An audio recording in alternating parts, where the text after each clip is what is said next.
Welcome to Season 5 of Purposeful Empathy, a show dedicated to amplifying the voices of people from around the globe who understand that the world needs more empathy and are doing something about it. Today's episode was brought to you by Grand Heron International, an on-demand coaching provider for individuals and companies. Thanks for watching the show. Enjoy. Welcome to a new episode of Purposeful Empathy. Today I'm joined by Ajit Dodani, who is the founder and CEO of EmpathifyU, an organization that empowers leaders to embrace empathy as a superpower to drive personal and organizational success. Prior to this entrepreneurial venture, Ajit spent more than 25 years as a C-suite executive, and during those years, he deployed empathy as a key strategy and has come to believe that empathy drives sustainable organizational growth. Ajit is also chairman of the board for My Name, My Story, an organization that trains changemakers to tell stories that inspire empathy, knowing that empathy is what drives change. Welcome to the show, Ajit. Thank you, Anita. That was a beautiful introduction. I appreciate that. Thank you. Well, it's so great to meet you. We have so much in common and so much alignment. True. I can't wait to have this conversation and hear what you have to say. So let's start with a really simple question. Why do you believe organizations should embrace or even consider an empathy strategy? So let's look at the evolution of man almost, right? So in a world where we had farming as the main source of income, we needed physical brute strength, and we went to the industrial age that required us to follow processes and know which levers to pull. And then we moved on to the electronic age, as one would call it, and we had to learn skills of computers and interacting with devices. The trauma that we've collectively gone through 2020 and 2021, the pandemic, the social-political awareness, calls for the leaders to have now what's called an empathy revolution. And they need to learn and understand empathy like never before. It wasn't necessary, because if they don't, they're going to impact people with their decisions, which are not based on empathy.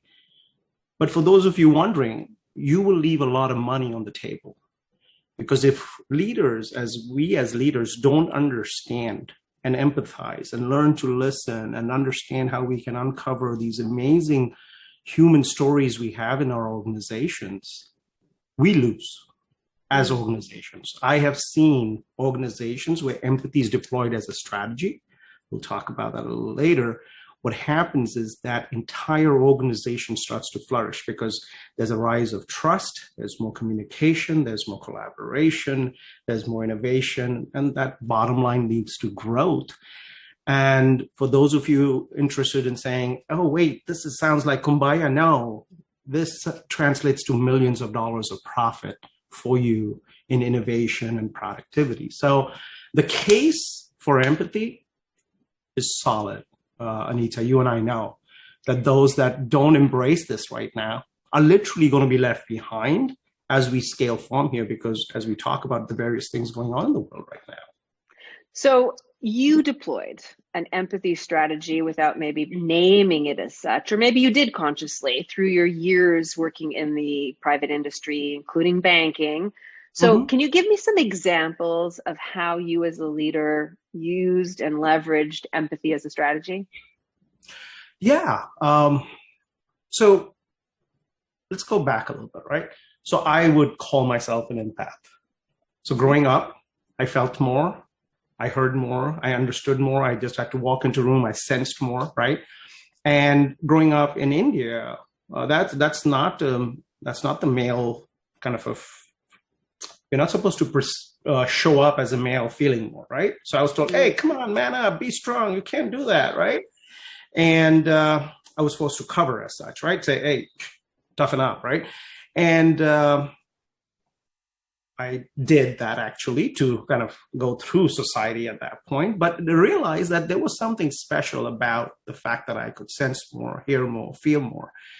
And fast forward years later, today I run two organizations based on empathy and change making and the concept around empathy being a superpower. So let's take that back. So as I went into the corporate world, I was very lucky that very quickly I got into an organization, started working for an organization, became the CFO for an organization where the leader understood the value of what I was doing. So obviously my main role was finance and organizational growth, CFO, that's what I was doing. But deep within me was the understanding that if these human stories in an organization got connected, the fabric would be so tight that we would go through turbulent times. It's not if an organization has a turbulent time, it's when. So I would literally spend hours going, and I'll give you an example of a client that I would spend hours going into different departments, right, of different power. Like in every organization, they're power organization. The warehouse has a certain amount of power, sales and C-suite has different power, right? I'd go around that and create moments of storytelling activities very, very organically, right? So hosting the events, leading the events. And what would happen is the teams that I got a chance to work with, we would start to see a disparate amount of growth as far as productivity, people having more fun. I specifically remember a client. I was leading the West Coast area as a CFO consultant, and I had my counterpart leading the East Coast. So the same fires would come both ways. But years later, the organization that I was leading, that we had built, spent time building connection, getting to know each other, everything that we stand for, working on our values, storytelling, we would be hit with the same deadlines, the same problems. But the way our team was handling it, like they'd be, hey, hanging out at 11 o'clock, we're working hard, we're having fun, it's a problem we're solving. Whereas the other team, the other counterpart on the East Coast, they were complaining, words I cannot tell you on an interview, sending this emails up to their upper management with a completely different lens because they're not united. They don't see it as a common problem, right? So there have been so many instances where, and though that was a very clear one where I saw it very evidently how, and over the years as I worked in different organizations deploying this and noticing how people would show up and unfold in front of me and their loyalty would increase, going out and having lunches and dinners with people in the warehouse. I mean, for a CFO to do that, like, I'm so busy. You're not too busy. If you're looking really for the organization to go, you need to know the story of everybody in your organization. Does it take work? Yes. Does the organization grow? Yes. The organizations that I ended up leading and consulting with there were 25 over the course of my journey with my first company that I worked with for 16 years. And then all the clients I had, almost 22 of them have seen tremendous growth, new innovation. And, 2 of them didn't embrace it and totally fine. I walked, thank you very much. But that's why I remember a leader coming and saying, this is too much. Yeah, just stay in your box. And I'm like, I don't operate that way, because true success of my finance and organization strategies will show up in your organization when the people are bought into the people that are bringing those strategies. So yeah, there's so many stories like that, Anita. Just beautiful stories. When I'm listening to you, I heard you say that you were born as an empath, where you could sense a room and feel things that maybe other people weren't paying attention to. And then in your work as CFO, you were just describing that you made it a priority to get to know people, so that you could build the trust and build this relationship. So it kind of feels maybe to a skeptic that, you've got a special gift, a special talent to develop empathy with people because of who you are. And yet you're the founder of EmpathifyU, which trains leaders. So you think that empathy can somehow be taught. So could you just share a little bit, not go through your whole curriculum, but like a couple of ideas about how you think empathy can get taught? So February 2021, the chief evangelist at Google said, empathy is the skill of the future. Big article. And we all saw it come out, right? I messaged him privately. I said, you're 25 years too late. No, just kidding. But yeah, it is a skill, though. The key word there is skill. It is learned. The reason why the word empathy strategy is because I want to deliberately let leaders know that empathy can be deployed as a strategy, right? And I'm not expecting the entire organization to buy into it. But an empathy strategy, the way we frame it, the way we teach it, and we can go into some of that as we talk, is a very deliberate, very based on science. So my folks that are a little skeptical sitting back there, we have enough stories to tell them how everything we teach about deploying an empathy strategy is based on science and results, right? So I want to read this out to you. I have some notes here. I just want to read this out to you. So as an empathy strategy, here's what I'm looking to solve. Now you're going to understand the simplicity, but yet the depth of what we're trying to do. So this is the horizon that we're chasing as EmpathifyU in an organization. Once I know who I am and I empathize and learn to respect who you are, we are able to respectfully sit on the same table, bringing our whole selves to solve any problem that comes our way. Beautiful. Pretty simple statement. When I read this to my father, who's 80 years old, and my mother, who's 79, I said, son, you're just telling people to be good people? How difficult is this? I go, Dad, that statement for us to live in our organizations is very, very, very difficult. It's such a simple statement, right? The horizon we're chasing is so simple. And I want everybody to understand that pretty simply. That's what we're chasing, me, myself, as a human being, us as EmpathifyU. And I encourage and challenge any organization to kind of embrace this framework and say, I challenge you to do this. Because this is... Sorry, I didn't mean to interrupt you. I was just going to say, isn't it a win-win too? I mean, when your father and mother are saying, well, you're telling people to be kind. Yeah, exactly. But that's easier said than done. But everybody thinks it's such like a big slog to be empathic or kind or generous or collaborative. And yet, when you do all of those feel-good things, guess what happens? It feels good. It feels good. You show up to work energized. Here's what it is. You've read the same data that I have. If an organization has microaggression, incivility, or any kinds of or leaders that are not empathetic, not making decisions in a collaborative way, right? People are showing up with about 60% of themselves to work because 40% of them is spent covering aspects of their perhaps personality, their gender, their race, their political views, their neurodiversity, right? I'm doing a lot of work in that space too. They're covering all of that.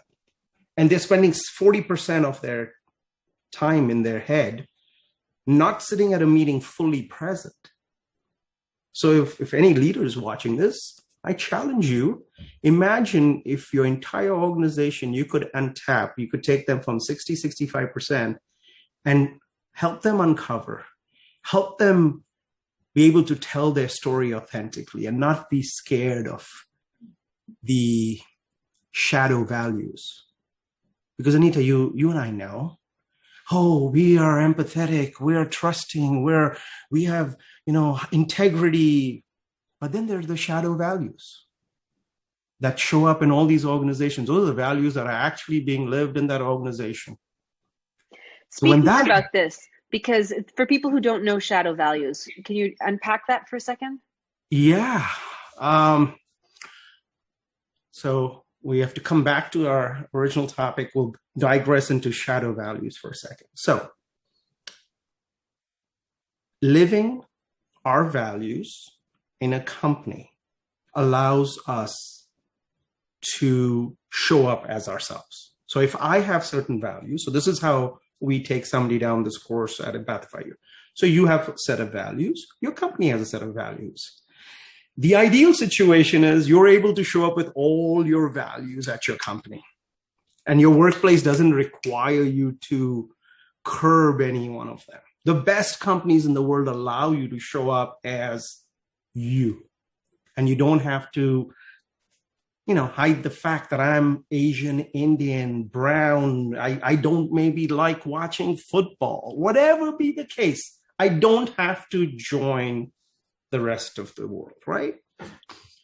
So the values, stated values are something, then the living values are something. So then how about if now you have my values, you have the company values. Now, when we live these values, that become our culture, right? Now, just like a shadow, and we've all seen the picture of a tiger, and that image behind it is actually a small little kitty cat. Or we've seen a kitty cat that has the shadow of a tiger. So my question to you as leaders is, what is your shadow when it comes to your values? So, okay, you've done a great job of actually making the business case for empathy, but let's just talk about the flip side for a second. What happens, based on your experience and observation, to cultures, organizational cultures, where empathy is absent? Absent? Wow. Toxicity, lack of innovation, complete lack of trust, lack of communication. I'm working with a few clients right now, and I do pre and post surveys, right? So it's very prescriptive. And so many, this is almost an 800-person organization. So many of them, the biggest thing is I can't speak up at a meeting because I'm scared. And I would say that remark came from about 40% of the folks out there. So imagine, as a leader, you're saying, let's get together. I'm hiring the brightest minds in the world. Anita, think about this. CEO, I'm hiring the brightest minds. I'm going to pay them a couple of $100,000. But I'm going to create an environment where they cannot speak up. Why, just hire a bunch of virtual assistants. And if you have a vision that you don't want to be challenged with, that's fine. Just live with that.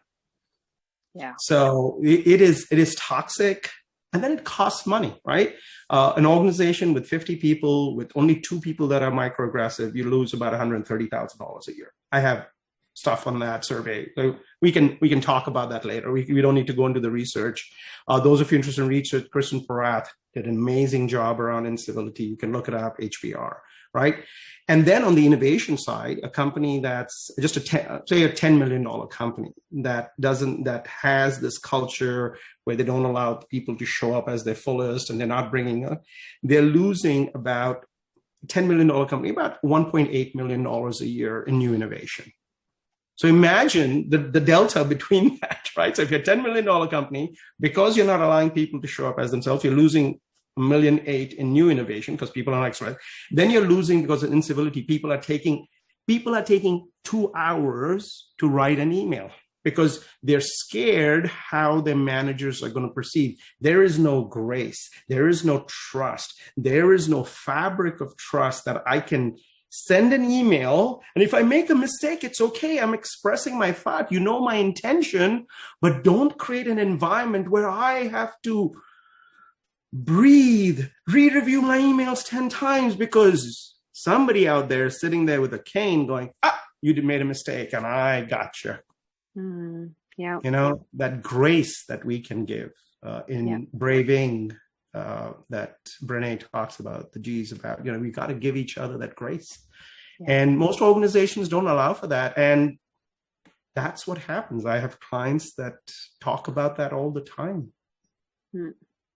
So in a post-pandemic world, we're all kind of like, coming back to work, things are beginning to open up, we're turning to our workplace, and everybody has had different lived experiences as a result of the pandemic. How can organizations deploy empathy to create a flourishing, safe, empathic workplace? What are some specific things that they can do? I'll give you a high-level framework, and then I'm going to specifically dive into a post-pandemic. And if any one of these kind of interests, we can talk about them. So the first thing is that the framework of win-lose has to change to ahead-behind.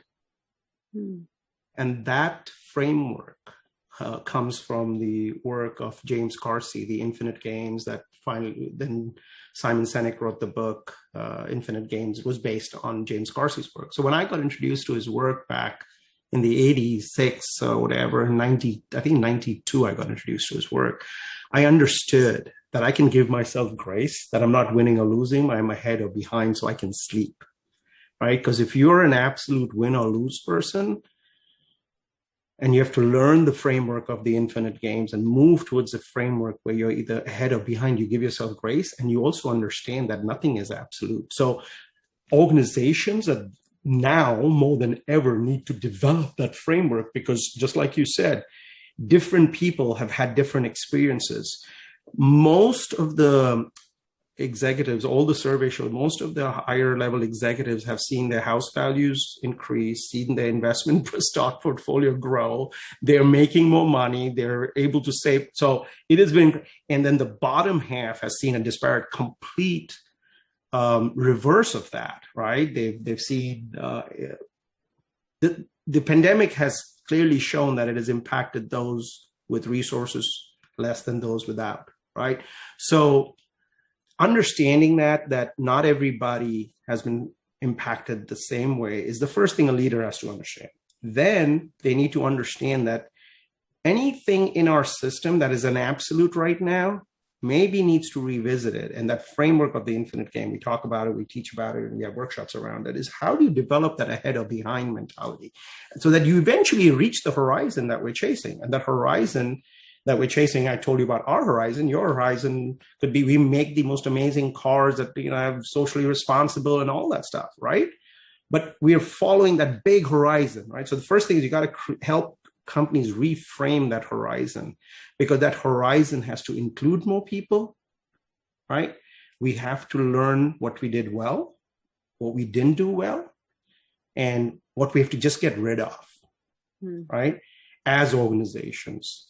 So that's the first framework that you have to go through. The second part is we have to understand, and we touched on it a little bit, understand that because the diversity now includes, at this moment, also besides the traditional understanding of diversity, also includes, are any people in our organizations, have they lost some loved ones?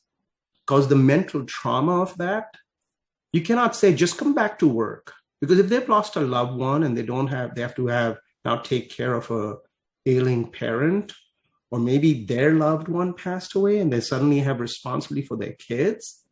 I've seen CEOs, everybody back to work July 15th. A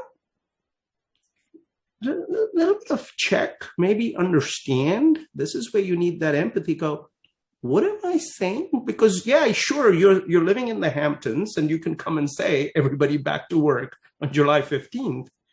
But how about, Joe and Zahid live in Brooklyn, New York, and they've not been able to pay rent. Kids are home, financial tension. You just expect him to come back to work just the way it is, business as usual. Business as usual chant. Like that, a lot of people are, we're going to go back. Is the beautiful side. As soon as you see that's a leader in denial, let's get him some therapy right now. Or her. Straight up. You need therapy, my friend. You are living, you're probably consuming things you shouldn't be. You're disillusioned. I have a whole prescription for you out here. So once we understand that, we've got to make sure that the diversity includes all of that. The political scene right now, right? These are tense conversations. There are parts of the country where we're doing workshops where there are arguments on the floor on a regular basis, like toxic arguments, right? So when those arguments are happening and the leader says business as usual, hold on a second. How can we create an uncovered place? What am I doing as a leader to cover Anita? Mm-hmm. How can I take the responsibility of that? So understanding covering, right? Then we have to understand our values and our shadow values and learn how to live our values. Stated values mean absolutely nothing. You got to find a way to live. Pretty easy. People can research that, right?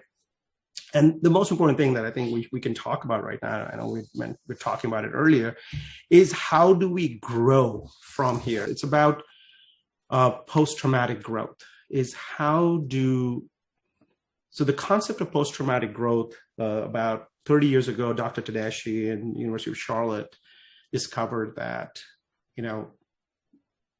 although trauma typically leads to PTSD, but there are indicators, and I've had some personal experience around that, that if you embrace this framework of post-traumatic growth, you are able to recover and pause and see some light over it. A simple example of that would be today, because of the trauma we've all been through, the one thing that we know for a fact in most people is they're a little bit more grateful. Everybody you talk to, I'm grateful. Oh, I'm grateful for this. I'm grateful for being alive. I'm grateful for having a home. Previously, I didn't hear that as much, right? That's a very low-hanging fruit, right? So how do you embrace this framework of post-traumatic growth? So there are the 4 pillars in that, and this is where our work comes into play. The first pillar of that is empathy. The second pillar is education. And this is prescriptive that you can bring it into an organization. Then is emotional regulation. And the final is service, right? So these are the pillars of post-traumatic growth where it can be prescriptively introduced into an organization. And I found this out because years ago, I went through a traumatic situation. I had PTSD, and I recovered from there through the concept of post-traumatic growth. I'm fully subscribed to taking medicines when you have to and all of that stuff. But I remember my doctor giving me a choice, knowing who I was, my habits that I lived by. And as I researched this, I said, Doc, I'm going to take a stab at this because I really buy into this because it was aligned with a lot of my values of how you come out of difficult situations. So let's talk about empathy, right? So the empathy piece is around storytelling, right? How can we tell micro stories within our organization? So very specifically for leaders, we train them. We create moments of micro stories that can be shared throughout the organization to create that sense of empathy within the organization, right? And how can we help people rewrite their story of overcoming? So the empathy portion is around storytelling, and obviously that leads to relationships and a lot more around that. I just want to give you the framework. The second one is education, right? How can we, there's an inverse relationship between fear and knowledge, right? So as knowledge goes up, fear drops, right? The confidence of, first day at work, you're working 8 hours, and 10 years later, you work for 2 hours and okay, I'm done, that should really be what happens, right? Because your expertise has gone up, you're confident, just like driving, right? So education, very, very meaningful education later. And then is emotional regulation. So,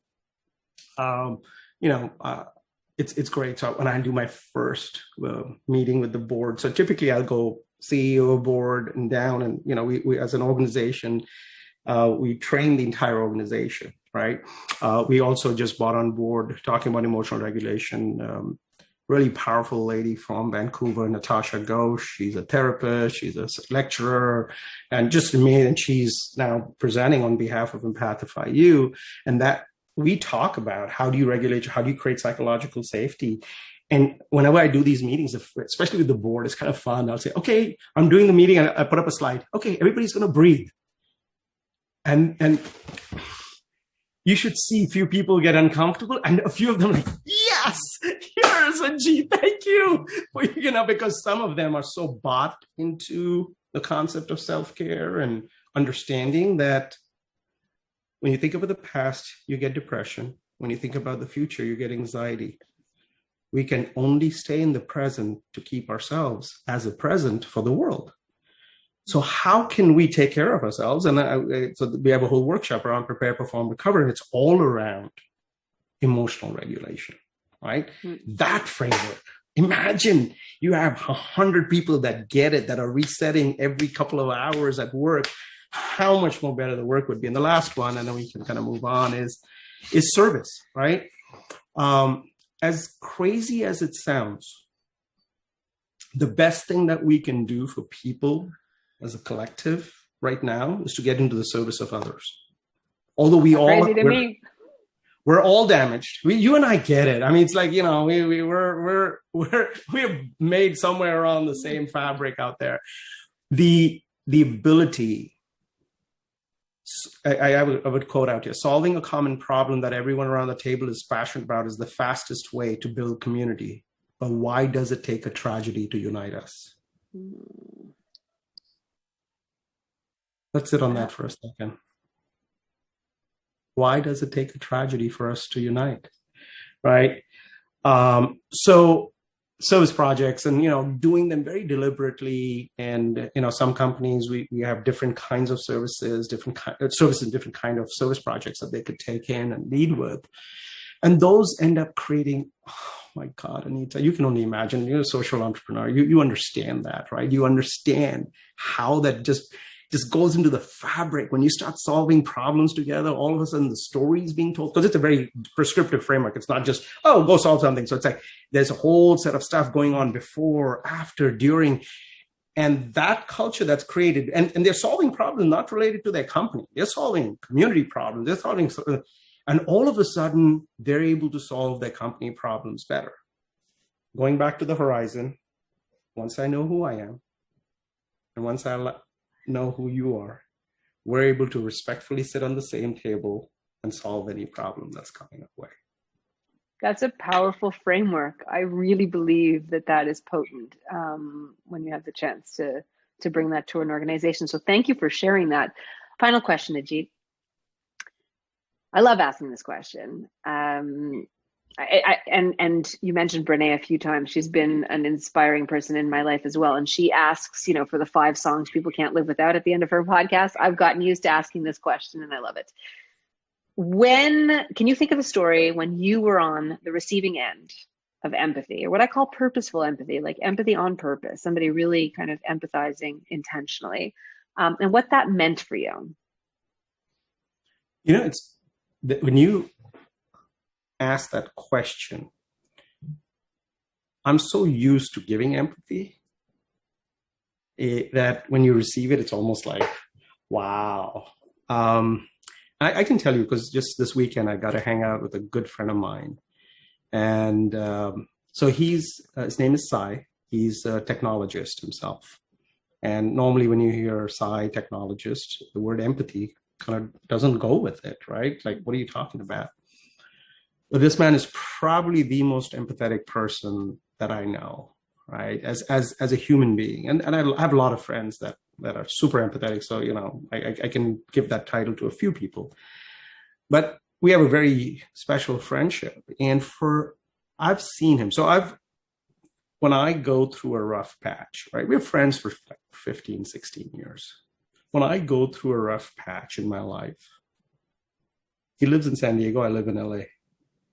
He will sense it there, drive over, buy me a cup of coffee, and just come and sit, not speak much maybe, and just be there. He has done that for me so many times. Like, I'll see food show up on my front door. I'm like, what is going on? And he knows when, you can send that hug virtually. He'll send the cake at the right time. But the most important one is sometimes he'll just show up. And I tell you, sometimes empathy is just showing up and just allowing for silence to happen. Yeah. I mean, when you drive 2 hours, one would think that he would come and speak and try to just come and just sit. We drink coffee, look out into the horizon, and just, if we say a few words, great. If not, it's a few hugs and, appreciate you. Wow. A little shout out to your friend in San Diego. Thank you for sharing that. Thank you for a wonderful conversation, Ajit. Oh, thank you, Anita. I really appreciated this.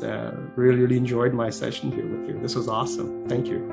Beautiful. Thank you all for joining. We'll see you next week at Purposeful Empathy. What if you had access to your own council of coaches to help you break free from your thinking clutter, or make an important decision, or liberate you from whatever's holding you back? At Grand Heron International, you get to choose the coach of your choice from any place, anytime. Visit grandheroninternational.com and harness the power on demand coaching today.